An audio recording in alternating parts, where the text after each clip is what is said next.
Another big box retail store closing its doors after decades of service as the Gap in West Towne Mall prepares to close its doors for good, along with hundreds of other Gap stores across the country. Adam Dexter joins us now with how that news inspired a special reunion. Well, Amanda, the former Gap employees I talked to today say it wasn't just a place they worked, but that to them it was almost like a second home, complete with a family and all.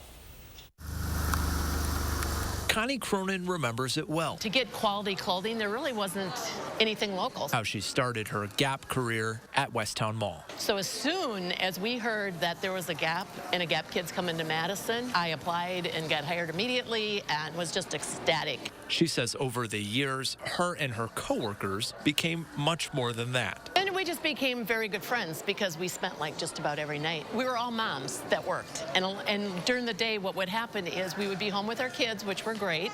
Never had to put them in childcare.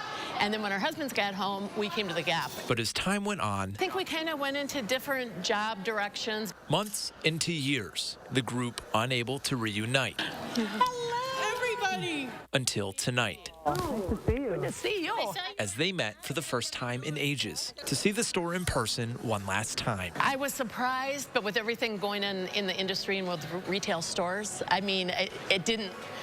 I was saddened that it was happening, but I wasn't surprised it was happening. Now the place they met and bonded, A 16-year-old is a 16-year-old. is closing for good. One of more than 200 Gap stores to shut its doors nationwide in the next 2 years. It's a sign to them that the times are changing. When it's online shopping, and for me, it's the smaller shop. So Yeah. I think shopping has just changed in general, which is sad. You know, when you think of what we had. But also an opportunity to reconnect. We would all work very, very hard, but we'd have a lot of fun doing it. Yeah. You know, it didn't seem like work. And remember that while some things might change over time, He does have a baby. Okay. friendships never do. I don't know that he'll do that all the time, but I didn't. That gathering tonight was so special because Connie says this is the first time some of these co-workers have seen each other in years. And she says they're excited to catch up with one another, hear how everybody's family's doing, and maybe even make a new memory in the process.